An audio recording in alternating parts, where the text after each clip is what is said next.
ഷേവിങ്ങിന്റെ കാര്യം പറയുമ്പോൾ ഒരുപാട് പേർക്ക് മിസ്കൺസെപ്ഷൻ ഉണ്ട്. കാരണം ഷേവ് ചെയ്താൽ ഫേസിൽ ഹെയർ നല്ല ലോങ് ആയിട്ട് വളരും എന്നുള്ളത് സത്യമാണ്. ഷേവ് ചെയ്യുമ്പോൾ നമ്മൾ കുറെ പ്രിക്കോഷൻസ് എടുക്കണം, അത് കുറെ കാര്യങ്ങൾ നമ്മൾ ശ്രദ്ധിക്കണം.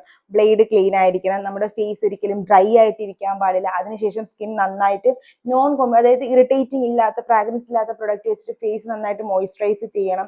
അങ്ങനെ കുറെ കാര്യങ്ങൾ നമ്മൾ ശ്രദ്ധിക്കണം. അതിനുപ്പുറം ഇതിനുള്ള മിസ്കൺസെപ്ഷൻ എന്താണെന്ന് വെച്ചാൽ ഷേവ് ചെയ്യുമ്പോഴത്തേക്കും നമ്മൾ ഡെഫിനറ്റ്ലി നമ്മുടെ ഹെയർ കട്ട് ചെയ്ത് കളയാണ് ചെയ്യുന്നത്.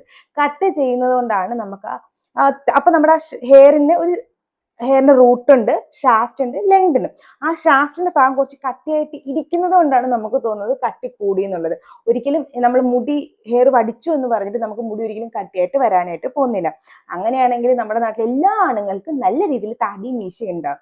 ഹെയറിന്റെ ഗ്രോത്തും ഷേവിങ്ങുമായിട്ട് ഡയറക്ട്ലി പ്രൊപ്പോർഷൻ അല്ല. ഇക്കാര്യം എപ്പോഴും ശ്രദ്ധിക്കുക. എന്തെങ്കിലും ഡൗട്ട് ഉണ്ടെങ്കിൽ കൺവേഴ്സ് ചോദിക്കുക. ഇതുപോലത്തെ skin care and hair care വീഡിയോക്ക് ഇപ്പോൾ മറക്കണ്ട. ടാറ്റ.